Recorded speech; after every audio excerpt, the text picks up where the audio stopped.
Assalamu alaikum, peace be unto you. I'm Brother Student Minister Dr. Abdul Haleem Muhammad Mosque number 45, Houston, Texas, Southwest Regional Student Minister of the Honorable Minister Louis Farrakhan and the Nation of Islam. Today marks 34 years as a student in the ministry of the work that is called the Resurrection of the Dead.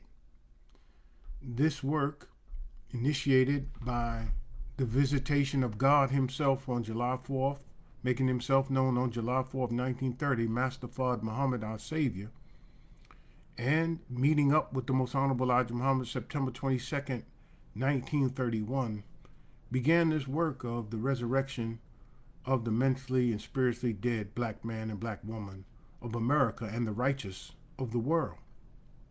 This work began because it required the coming of God himself. This work began because there is no solution found in any institution, educational facility of this world that could solve the problem, because as many have said, to go to the people that created the problem to solve the problem is another form of insanity. So it required God to come out of hiding and to make a visitation to the most powerful nation on earth and to place a body of knowledge to a people who are considered no people at all. And so people have been called boy, gal, uncle, Sambo, jigaboo, coon, shine, hambone, watermelon eater, jigaboo, Alabama porch monkey, Negro, colored, and that N-word, believe it or not, have been given a knowledge, as Jesus said. He thanked thee, Father in heaven, for not revealing it to the wise and prudent of men, but revealing it unto babes. And so this body of wisdom is what gave you Malcolm X. It's the body of wisdom that gave you Muhammad Ali. It's the body of wisdom that gave you all of the great ministers and leaders that were impacted directly or indirectly by the teachings of the Most Honorable Elijah Muhammad. And why do we call it the teachings of the Most Honorable Elijah Muhammad? Master Fard Muhammad is credited with raising at least 25,000 black people to accept Islam as he taught it during his time here among us, say 3.5 years, 25,000. But there was only one who recognized who he was. It's like that old spiritual that says, sweet little Jesus lying in the manger, sweet little holy child, didn't know who you was.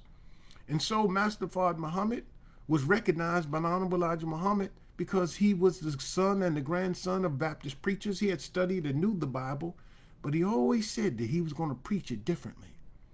And when he heard Master Fard Muhammad and what he was saying, speaking sometimes in the third person, he knew that he was the one. He was speaking of himself and what he was going to do. He recognized him, and as he walked up to him, he gave his last dime. He walked up to him and he said, I know who you are. And he also asked who you are. And he told him who he was. And the Honorable Elijah Muhammad recognized him and he told him, shh, be quiet. It's not time. Who else knows it besides you? And it's not time for it to be revealed. He revealed it after Master Fard Muhammad left. And those who were jealous that he was chosen to be the head of the ministry class sought to take his life. You see, because there were many who were educated in this world, who wanted to raise up the American flag, who did not necessarily agree with all of what Master Fard Muhammad taught, didn't see him as the Savior, didn't see him as God in person, didn't see him as the Son of Man. They saw him as Professor Fard. They saw him as, the uncle. They saw themselves as the uncle of W.D. Farad. They saw him in many, many different ways, but they didn't see him as God in person. But the Honorable Elijah Muhammad did. And he always showed great reverence. He would say Allah, who came in the person of Master Fard Muhammad, and he would always follow it with, to whom praise is due forever. Great reverence. And in what he taught, and in spite of all that the Most Honorable Elijah Muhammad went through, being 7 years on the run, spending time in federal prison, he never stopped working for our people up until his departure in 1975. And we cannot forget that he raised up one in whom he tried thoroughly. The trials that he put his national spokesman, his national representative, the Honorable Minister Louis Farrakhan, through, the trials he put him through. He said, I'll never teach another minister like I taught Malcolm until I have thoroughly tried him. And the things that he put Minister Farrakhan through would have broke any man that was not dedicated to the teacher and to the mission and to the love of his people and to the love of Allah.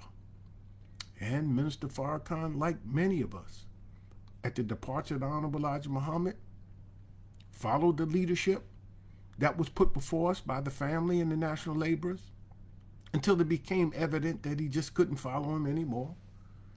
And he went about the mission of rebuilding the work of his leader, teacher, and God, the Most Honorable Elijah Muhammad, out of his love for the Honorable Elijah Muhammad and not wanting him to be written out of history. That being said, brothers and sisters, Minister Farrakhan, did not believe that the Honorable Elijah Muhammad was still physically alive. He didn't believe it.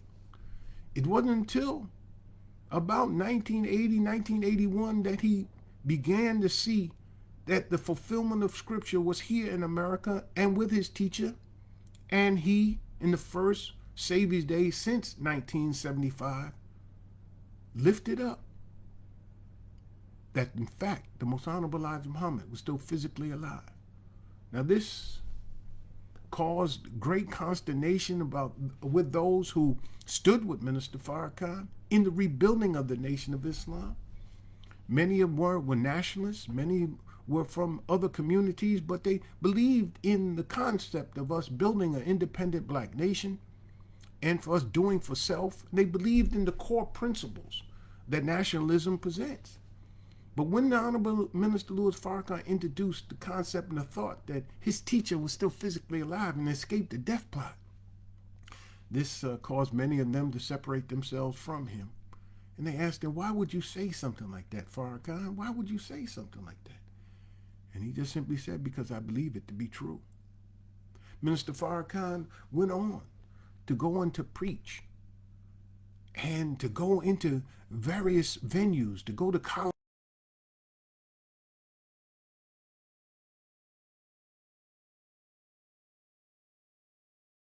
He put a second mortgage out on his home. He and his family sacrificed to rebuild the work of their father, the Honorable Elijah Muhammad. Minister Farrakhan again took his honorariums and his speaking tours and his tape sales and all that he did to rebuild the work of his father. And in 1983, Reverend Jackson asked the Honorable Minister Louis Farrakhan, will he help him? He was going to run for president. Would he help him? He brought it back to the council, and the council agreed.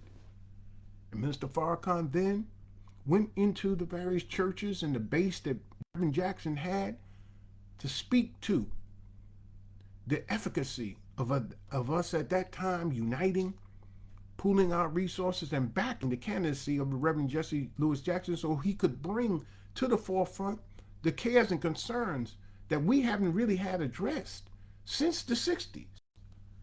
Since the 60s, because the Voting Rights, the Civil Rights Act, the Voting Rights Act, the Fair Housing Act, and all of that, by the time the 70s came around, brothers and sisters, we wasn't talking about say it loud, I'm black and I'm proud. We got disconnected, discontented, discouraged, and we just wanted to do disco. We wanted to party, Studio 54. We wanted to get high. We wanted to drop out and do our thing. We were exhausted from the civil rights movement. The Black Power movement was destroyed by the COINTEL program of J. Edgar Hoover and the FBI. We were exhausted from the Vietnam War and its winding down. We're exhausted from Watergate and what happened. We're just exhausted. And there were few voices standing up in the 70s to really try to re-energize that movement that had literally been crushed. And some of us actually thought we made it. And the language of our community changed from being black to then being minorities, to being the permanent underclass. And the destruction began. Part of it was because of integration. Part of it was because of the welfare state.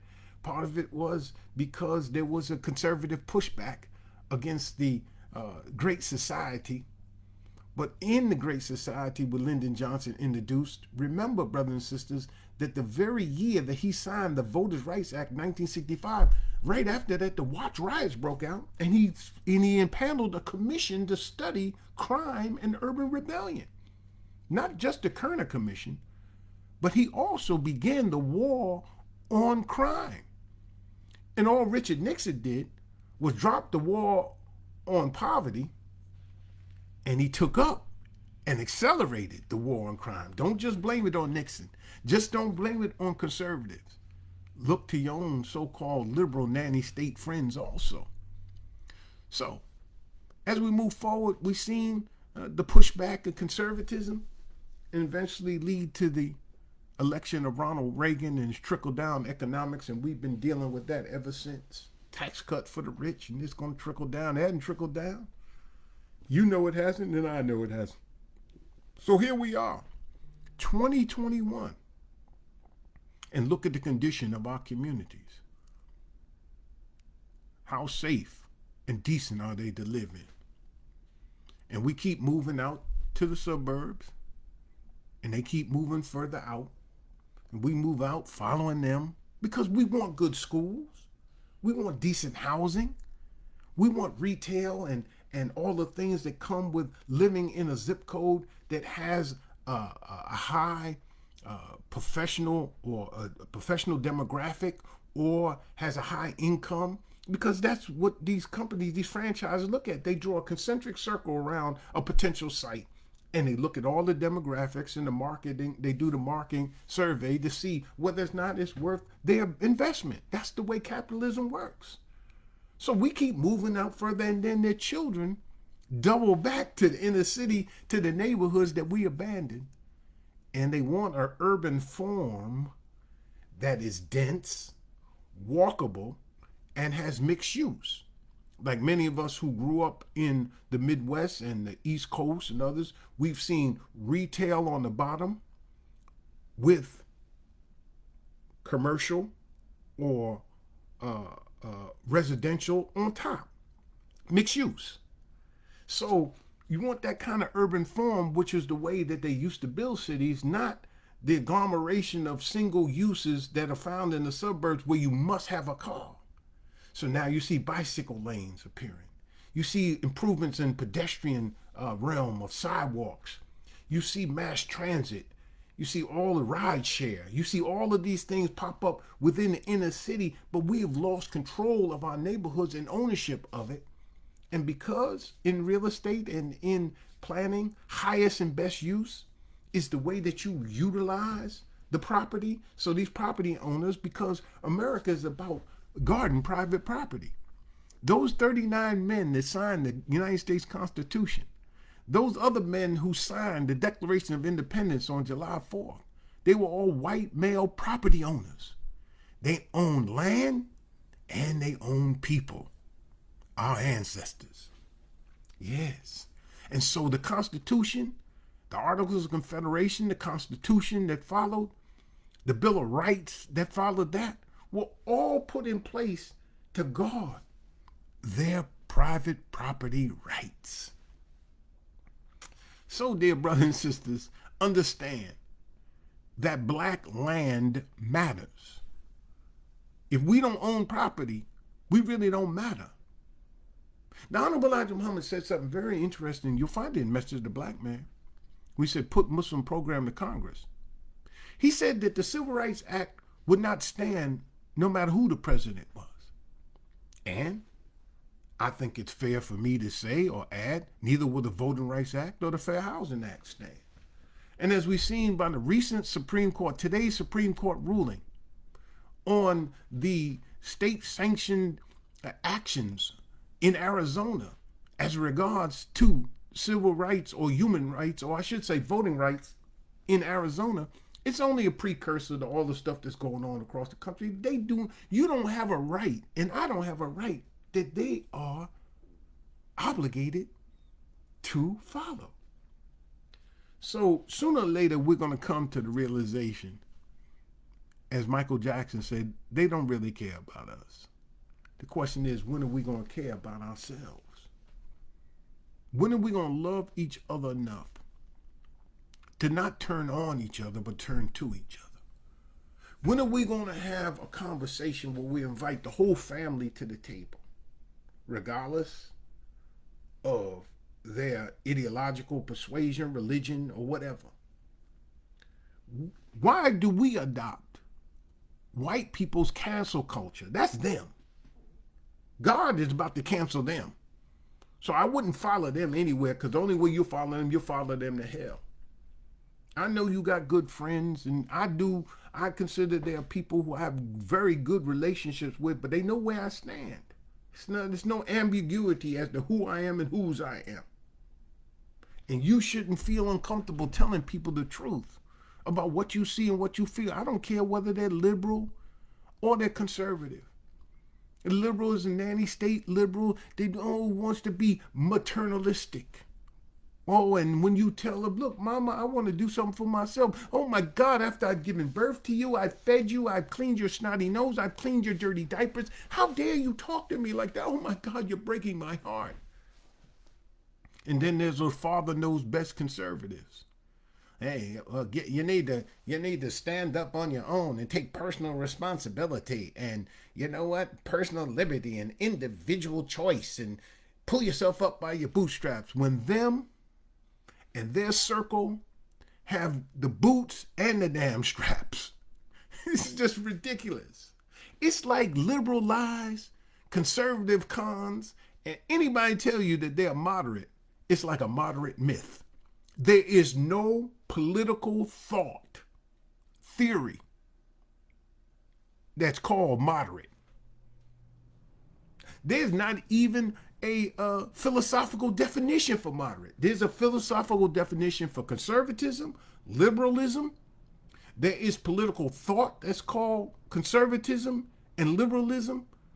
But there is none called moderation. There ain't no such thing, man. They're like chameleons. In fact, all of them are chameleons, really, because when you look up the original origin of even those terms, when you study the etymology of them, how the word came about in this modern context, when you study the derivation, the root of where these words come from, you find out that the people that are carrying those labels today and ask you and I to fit ourselves under them labels or in that box, hell, they don't even live up to the original meaning of the word. Brothers and sisters, Minister Farrakhan has coined a phrase.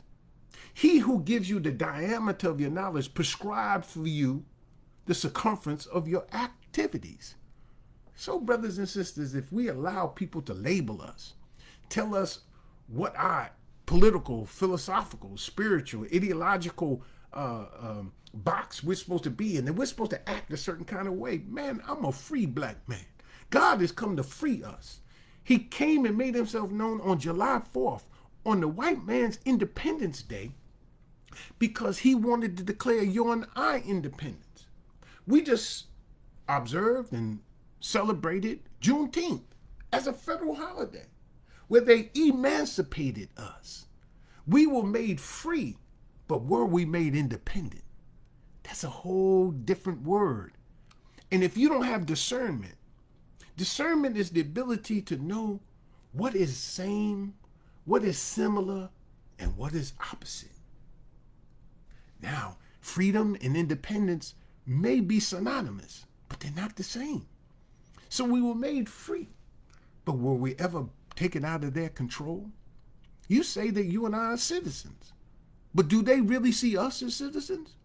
Have you ever studied the 14th Amendment, the 13th Amendment, the 15th Amendment? The 13th, 14th, and 15th Amendment are the Reconstruction Amendments. Everything about them is about the freed men. See, in all the language, legislative language, and the literature of the origins of this country, white men were considered free men.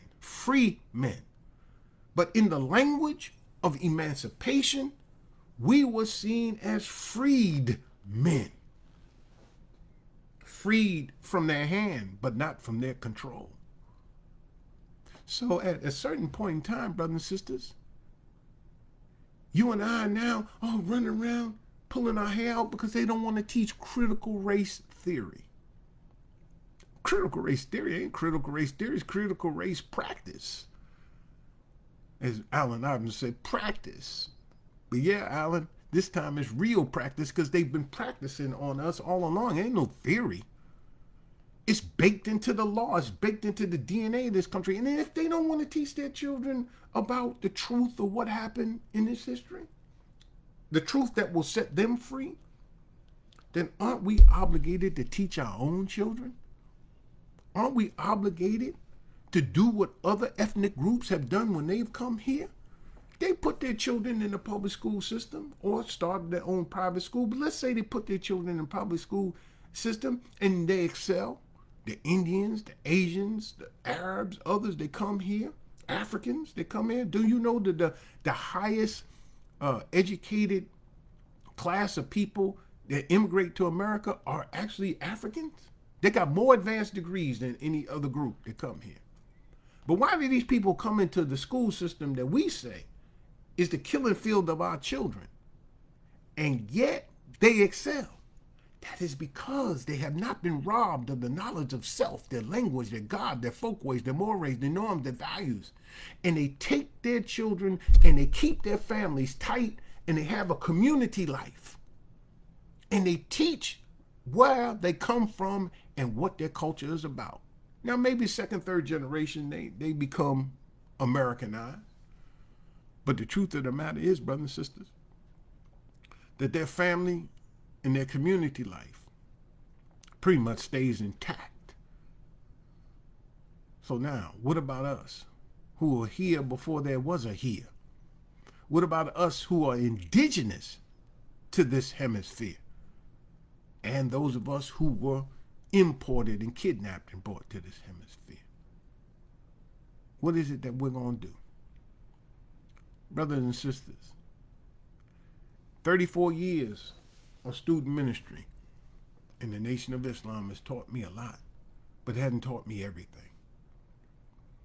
I am just getting started.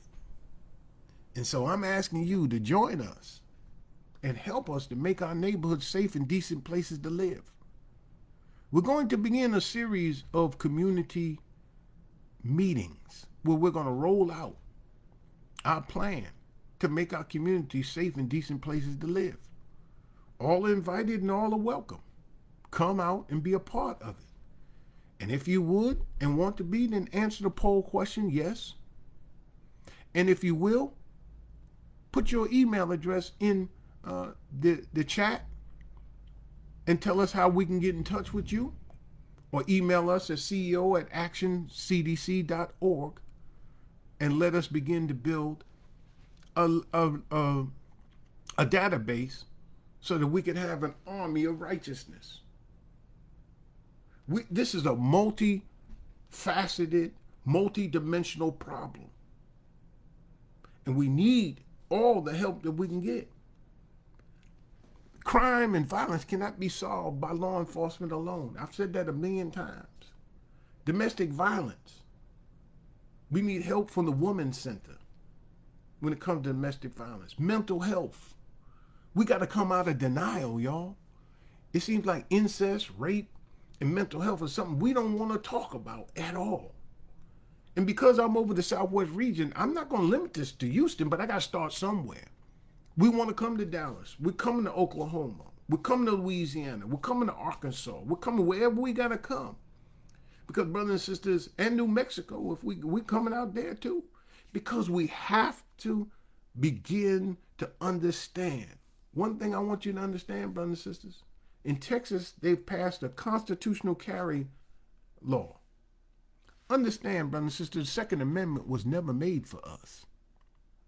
It had about three purposes. One was for the white free males to have weapons or access to weapons to defend the new nation that they had created for themselves. That's one. From foreign invasion, from the Spaniards who had eyes on America, from the British whom they had just fought or were fighting. That's one. Two, against internal rebellions, like the Shays Rebellion, because they were taxing farmers. And Shay Rebellion was led by the agriculturalists because they were seizing the agriculturalists' land and had to put together a militia, actually a private militia paid for by a rich person in the Massachusetts area, to put down that rebellion. And then lastly, but most importantly, the Second Amendment was put together so that they could form militias to back up the slave patrols because of the consistent slave insurrections that took place throughout the South. That's what the Second Amendment was for. That was the deal that they cut in the Bill of Rights, because James Madison understood that the Constitution would not be ratified unless the Southern states voted for it. So he had to give them something, because give us liberty or give me liberty or give me death, Patrick Henry knew that if this strong federal government, this central government that they created, would have the power to put together an army and then impose their will on the South to end slavery. This was their concern. They weren't going to join the Union. So you had us as counting us as 3/5 of a human being, so that they could have representation in the lower house, which is the House of Representatives. Were we property or were we people? Well, I don't know. Okay, we'll make you 3/5 of a human being. That's how we'll count you, to enumerate you for taxation and for representation. Second thing was the importation of slaves. They continued it for another 20 years. That was another compromise that they made about us. The other thing was, baked into the Constitution was the constitutional basis of the Fugitive Slave Acts. That if any bondsman or indentured person would leave, really, they didn't put slavery in the Constitution by word, but it was there. That any one of us that went to a free state or free territory, they could go and get them. You can think about the Missouri Compromise of 1850, go on and on and on. Kansas-Nebraska Act, all of these things that took place. And when Polk annexed Texas, and then they annexed parts of Mexico, and they made Texas a slave state, all of this led up to the so-called Civil War. And still after that, brothers and sisters, the 14th Amendment, there are people in this country that are in law enforcement and in the military and walking around, you and me, that really don't see us as citizens. They see us as 14th Amendment citizens. And if you really read the Immigration Acts of the 1790s, the first laws passed in the country, they defined who a citizen was and how you became a citizen, and it wasn't us. So at a certain point in time, brothers and sisters, you have to recognize that at one time, black lives did matter. They did. When we were property, we had value. But once their brother took their property from them, our black lives didn't matter anymore. You have to really dig a little deeper and push a little harder, as Sly Stone would say. And we can make it. You can make it if you try. He said, push a little harder, dig a little deeper, and don't let the plastic bring you down. Well, brothers and sisters, we're going to have to push a little harder, dig a little deeper, and we're really going to have to study what's going on. Do these people want us or don't they? If they don't, then we need to educate our children. We need to build our own medical system and hospitals. We need to defend our own communities and create safe, defensible space. We need to control our infrastructure so we know what water is coming in our community. We need to have alternative means of generating energy so we're not dependent on somebody cutting off our gas and our electric so we can't live. We've got to control the logistical supply chain of our food. At the turn of last century, we owned 15 million acres of farmland and had over 1 million farmers. At the turn of this century, we had 1 million acres of farmland and less than 50,000, about 45,000 farmers, 6,100 of them are here in Texas. Who's feeding us? Who's controlling the logistical supply chain? Whose kitchen is our mouth in? Who's clothing us? Who's sheltering us? And how long are we going to depend on a stimulus or government check? When are we going to do something for self? We need to control all of the trades in our community. We need to learn plumbing again, and electrical, being electricians, and carpentry, and masonry, and drywall, and all the construction trades. We need to relearn them again. We need to know not only blue collar, but the green collar. We need to be about the business of learning about solar paneling, installing them. We need to learn about alternative fuels. We need to learn about these electric vehicles, how to build them, how to repair them, how to service them, how to charge them. We need to learn about what one would call upcycle manufacturing, meaning the ability to create a product that has a second and a tertiary use. When you created it, you just don't throw it away. It has a secondary or even a tertiary or third use. We need to know, brothers and sisters, how to harness all that we need to do, recycling and all these things. We need to do that. Stop laughing at the brother and sister that may be homeless and poor and he's picking up cans to recycle, man. You gotta understand what's going on, y'all. Yo, we gotta get wise. And we have to learn what one would call the silicone collar economy. You have to learn about blockchain. You have to learn about cryptocurrency. Cryptocurrency became very popular after the crash of 2007, when the bankers let us down and black wealth was literally wiped out. The black middle class almost was wiped out because most of us had our wealth tied up in our real estate. And we took on loans that were toxic. And they packaged those loans and they sold them to investors overseas, and it almost brought the whole economy cratered.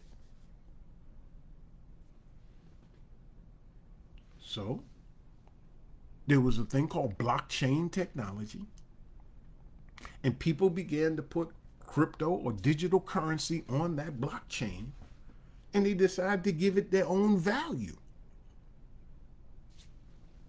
because they didn't trust the bankers anymore. So when you hear the noise coming out of the Treasury Department, when you hear the bankers in Switzerland and other places talking about it, it should perk your ears up. We talk about it here, the IRS telling about it, and then they'll try to fool you, like with the vaccine and other things. You don't have informed consent with the vaccine. If you really read what that thing said, you would never let them shoot you in your arm. And if you did, you know the risk that you were taking. That's informed consent. But go back to cryptocurrency. I'm not saying that they ain't scammers and all that kind of stuff. Yeah, that's there, but hell, fiat money is a scam. It's not backed by anything. Is the dollar backed by anything but the GDP of the American people? Is it backed by gold? Is it backed by silver? Is it backed by anything that you could take and hold in a vault? It's just paper. It's a note. I promise. I promise it got value. Who gives it its value? You don't. So if you decide and I decide that I'm going to sell you a hat. You say, okay, for that hat, Muhammad, I'm going to send you 3 Bitcoins or 3 Peace coins or 3 Dodge coins or 3 Ethem coins. Okay. That's the value of it. And so let's see, maybe it's worth $12 or maybe it's really worth 15 euros. You can benchmark it against currency, or maybe it's worth 20 yen or 20 dinars or whatever. You can benchmark it against those things. But if I give it value, I said, well, no, it's worth 2 Bitcoins. That's me and you. And so we trade it on the blockchain, and it's a public ledger. Everybody sees what we're doing. You send me I send you my hat, the hat. You send me you putting Bitcoin in my wallet. Because we gave value to what we valued. And I didn't have to go through American Express, Citibank, Chase Bank, or none of them. And if it wasn't nothing, why are they getting their hands in it? Come on, brothers and sisters. Don't get stuck on the information plantation. I'm not saying that there isn't risk involved. Hell, you can open up a laundromat and it be at risk. You can open up a Burger King. You can open up a fish joint. You can open up a bean pie bakery. You telling me it won't be at risk? Everything you do, there's no risk, there ain't no reward. You got to get up and do something for self. So what about robotics? What about coding? What about microprocessing? What about telecommunications? What about all the technologies? You say, well, all that, I don't. Look, man, let me say this. It's like Dr. King. Dr. King was writing this letter in the Birmingham jail. And he was talking about the moderates. That's why I laugh about the moderate myth. He was talking about the moderates. And he said the white moderate, man, he says worse than the Citizens Council and the Ku Klux Klan, because he was more interested in order than he was in justice. I said, go ahead, Dr. King. And then Dr. King, he went on to say, he said he felt like he was caught in the middle between the Negro who's complacent with his inferior status, or the black who was comfortable because he had a high education and high standard of living. He just don't rock the boat, Dr. King. And he condemned us, saying, and the black nationalist movement, most signified by Elijah Muhammad's Muslim movement. So he felt like he was caught in the middle. And in the end of his life, he wound up being closer to us than he was to anything else, because he went from dignity to fight for full equality. That's when they killed him. So let me go back to what I'm saying about this thing. You know, they laughed about Elijah. They laughed about the teachers. You try to make mockery of something you really haven't studied and enucleated, broke it down so that energy and the knowledge would explode. Now you got white folk who have studied us, and they're saying to you, intermittent fasting. Intermittent fasting? What is that? That's called how to eat to live, y'all. The basis for how to eat to live is eating 1 meal a day or 1 meal every other day, and fasting at least 3 days out of the month. So fasting is a cure for most of our illnesses, the Honorable Elijah Muhammad taught us. He said we're digging a grave with our teeth. So now they call it intermittent fasting. Oh, it's called how to eat to live. Go back and read what Mr. Muhammad gave us, brothers and sisters. You laughed at us when the minister said in September 17, 1985, he had a more than a vision experience where he went to the mother plane, the wheel. He was picking up our small wheel and taking it to the mother plane. And there he heard the voice of the most honorable Elijah Muhammad, his teacher. And he told him to hold a press conference and tell the world that the President of the United States was planning a war. and tell him that you got it from me, Elijah Muhammad, on the wheel. He said, you got one more thing to do, and then you can come back and see me face to face. Everybody laughed. They mocked him. That was just like him saying that Elijah Muhammad was alive. Everybody mocked him. Oh, man, Farrakhan lost his mind. He believed in spaceships and all that. Now, white folk believe in spaceships. Now, where you go with that? They're discussing it openly now. We've been telling you since the 30s.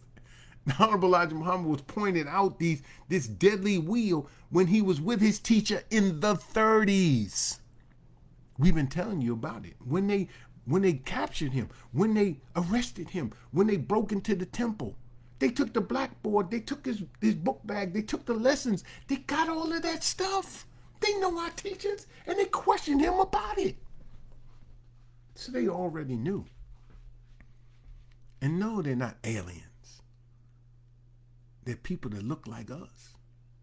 Thor Heyerdahl in the Chariot of the Gods tried to explain how the pyramids and how Atlantis and how all of these the faces on Easter Island and all of these places, he tried to explain where these things came from.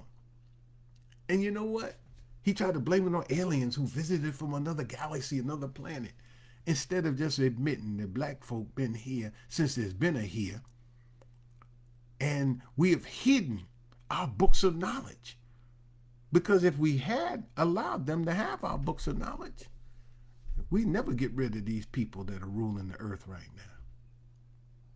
So, brothers and sisters, I go back to Minister Farrakhan. He went into churches, and many of us were critical of him going into politics. The Honorable Elijah Muhammad never told us to vote. Well, go back and read. Put Muslim program to Congress. He said, what we need is a Muslim politician. And he said that any black person that's going to stand up and fight for us, we should give them the full backing of our community. That's what the Honorable Elijah Muhammad said. Then the minister went from there and began preaching in the churches. And we criticized that. The Honorable Elijah Muhammad said the preacher was his worst enemy. Yeah, but he also said that one day the preacher would be his greatest ally. I visited pastors' studies and their homes where they got as many DVDs of the minister and a Holy Quran sitting up on their bookshelf, and they got the teaching of the Honorable Elijah Muhammad, and some of them were in the nation at one time or had a brush with the nation. Come on, y'all. Come on, y'all. Dr. Thurston and Dr. Cone and all them, the black theology or liberation theology, they ain't got nothing that matches what Elijah Muhammad taught. They can critique it, but they can't match it. So I'm saying to you, brothers and sisters, the minister moved from that. We criticize him because he meets with the hip-hop artists. Oh, look at them. Well, isn't Jesus, they criticized Jesus for being among the publicans and the sinners. Nobody was more hated, not the Republicans, but the publicans, the tax collectors. Nobody was more hated than the tax collectors and the sinners that the righteous didn't want to have nothing to do with. And Jesus answered them, but said, the sick need a doctor. Farrakhan was found among them. Farrakhan has spoken to every black professional group you can think of. This is what has the Jews going absolutely bonkers. They're going crazy. Farrakhan is friend of the entertainers and all of that. That's why they formed this black Jewish entertainer group. They're trying to break all of that. They can't break it. They're doing all that they can, but they will not break. Minister Farrakhan is deeply rooted in our community because his father's deeply rooted in our community. And there's a generation now whose ears are listening for and will only listen for the voice of the Messiah. They were born. This is a messianic Joshua generation that was born for the voice of the Messiah. And the scripture said, the sheep know my voice. And so we critique and criticize. Then the minister's talking to the gangbangers. We get upset with that. Then he's having men's only meeting. Then it goes from stop to killing. He's trying to warn us of what he was revealed to him in the vision-like experience that he had on September 17th. He went to warning us to stop the killing. But then he understood why. He understood because there was a two-front war, one with a Muslim country overseas and one with the black nation here. At the core of it is the Nation of Islam. And brothers, if you keep on out there killing and slaughtering one another, in Texas, everybody can carry a gun now. But do you think that you're going to be treated the same with your gun? Or is it going to be like what happened to Philando Castile, who had a permit to carry, told the policeman, and the policeman unloaded on him in his own car? Or Alton Sterling, who he was a felon, he shouldn't have had a gun, but he had got robbed, man, so he had a pistol on him. The pistol was in his pocket when the cops jumped on him, and they said, oh, he got a gun, and they unloaded a gun in him and killed him, Alton Sterling, there in Baton Rouge. Boy, the brother in Ohio who had a BB gun in a Walmart, man, and the cops just shot him off. Or Tamir Rice. He was a baby, man. I remember we was running around with water guns and super soakers and all that, man. Man, damn. What if that was me at PS 28 Park, on Edgecombe Park, man, playing with my friends Derek and Harry, and we would have water guns, and they just pulled up on us, man, and he jumped out of the car shooting. Come on, man. You think you're going to be treated the same? There's not a law in America that treats you and I the same. And two things can be true at the same time. So don't get caught up in the this or that of Bill Cosby situation, brother and sister. Do not get off debating and fighting one another. Three things can be true at the same time. They can all be true. And they don't necessarily cancel each other out. So you don't have to choose a side. Choose the truth.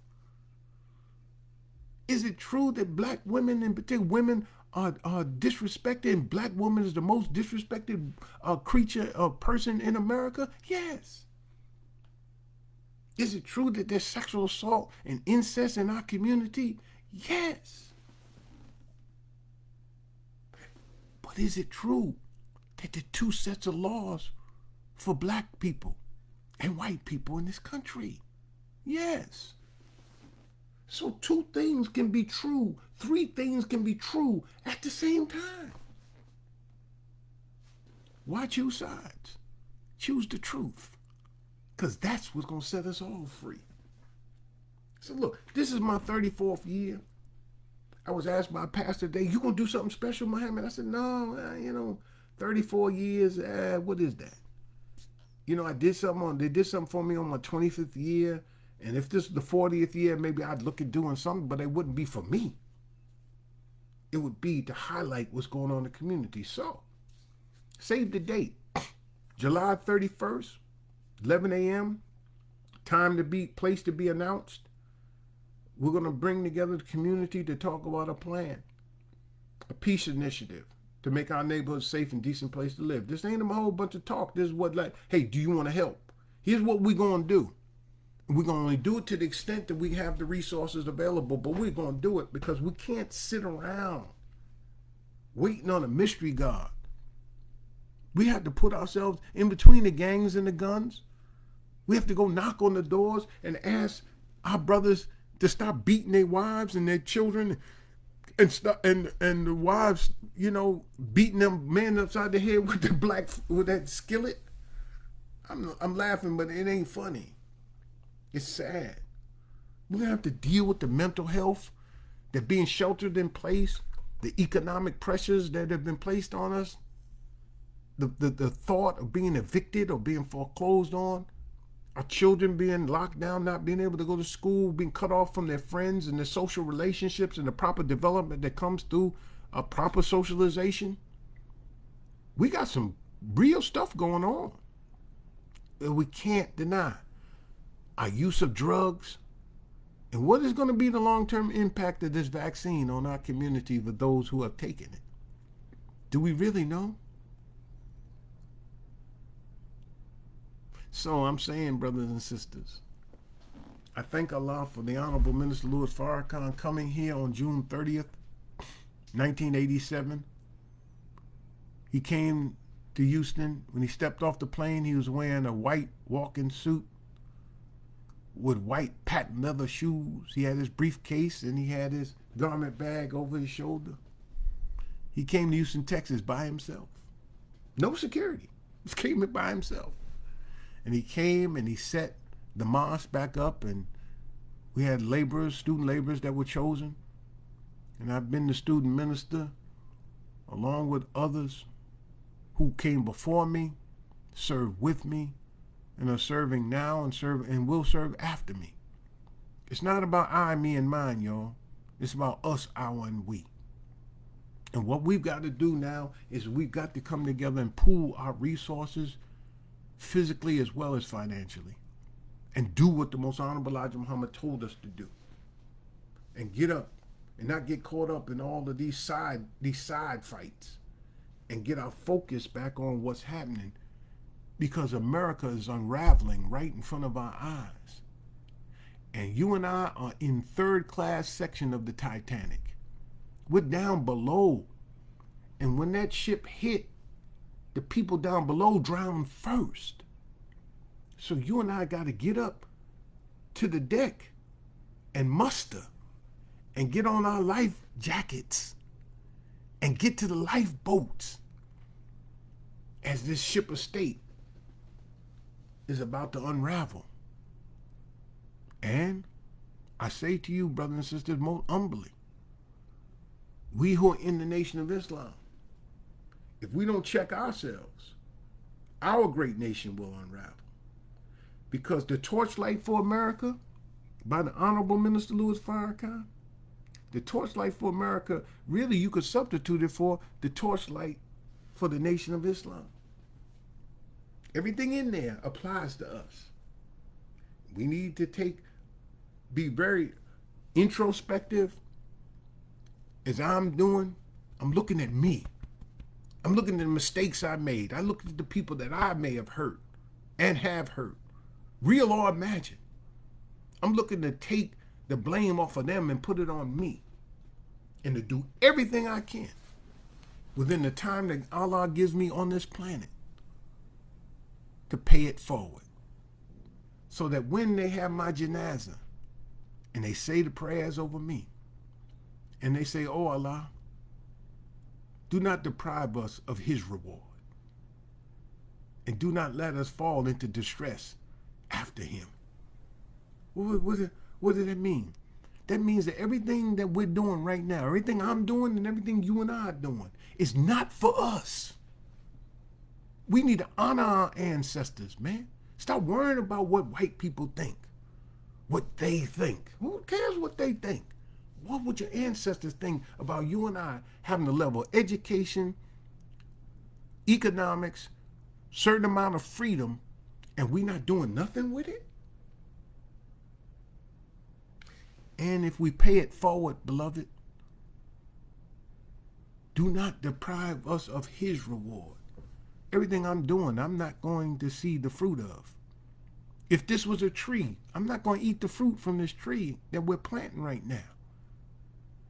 I'm not going to be able to bask in the shade on a hot day of this tree that we're planting right now. And even if we cut the full-grown tree down to use it for firewood or to make toothpicks or to build a house, I'm not going to be around to even sit on the stump. The reward of our work is for our children and our grandchildren and our descendants, y'all. Stop being so selfish and greedy. That's the way they made us in the 70s. We no longer black and proud. We became individual. It became about I, me, and mine instead of us, our, and we. So, my beloved brothers and sisters, I thank Allah for the Honorable Minister Louis Farrakhan, a man whose voice I grew up under in New York, though I wasn't a Muslim, and for keeping my grandparents safe, for they lived on 117th Street and 7th Avenue, right around the corner from Mosque number 7, Temple number 7 on 116th Street and Lenox Avenue. They never were robbed, they never harassed as long as the Muslims were there and the FOI was intact. when the leadership changed and they pulled Farrakhan out of New York and they disbanded the FOI, then my grandparents got robbed and beaten. We had to move them out of there, and that began to decline. I can mark it. I owed Minister Farrakhan without even knowing who I owed. I met him in 1976. He hadn't decided to rebuild the Nation of Islam, but the man that I met, the core of the man that I met, was full of love and joy, to the extent that he was trying to do the best he could to navigate in that world community of Islam under the then Supreme Minister Wallace D. Muhammad. He was trying his best to love his teacher, but at the same time to help the new leadership. I met him in 1976, April 1976, as a 19-year-old college student at Hampton Institute, now Hampton University. I knew that he played violin back then because my good friend Smoot out of Chicago, he took his violin from him in the Catherine House and played Vivaldi's Violin Concerto. Some of it. He didn't play all of it. He played it. We were like, damn, Farrakhan played violin? Oh, man, I never forgot that. I never forgot that, brothers and sisters. That night he taught almost a 2-hour lecture, man. Then he left there and walked down to the student union with a trail of students with him and answered questions for another hour till they kicked us out of the student union, man. What a beautiful, beautiful man that I met in those 2 days that I spent with him. I remember him trying to get a flight to go into Landover, Maryland to see the Jimmy Young Muhammad Ali fight. And he just couldn't get a flight. And I remember him saying, I wonder why Allah don't want me there. Well, if you go see that fight with Jimmy Young, Muhammad Ali, you'll know why. It was really embarrassment to Muhammad Ali, our great champion at that time. And then I saw him again that summer at the Apollo Theater on 125th Street. And to my surprise, after listening to him give a speech to the Urban League, he walked right out front. He walked out. And I saw him. I said, Bro Farrakhan, how you doing? He said, oh, I'm fine, brother. He said, Brother Robert. I said, yes, sir. He remembered. He called me brother. And he remembered me. Yeah. And when I met him, his name was Abdul Haleem Farrakhan. That was his name. And it's the name I carry today. I love that man. It's not a personality cult worship kind of thing, brothers and sisters. I love him because he loves a man who loved us enough to sacrifice all that he had to see us free in the person of the Honorable Elijah Muhammad. And I love the Honorable Elijah Muhammad because he loved God enough to obey him and to do all that he could. And I love the God that visited Elijah Muhammad because he loved us enough to come himself and to give us a knowledge that if applied, not just talked about, but applied, can be the introduction to the hereafter for our people.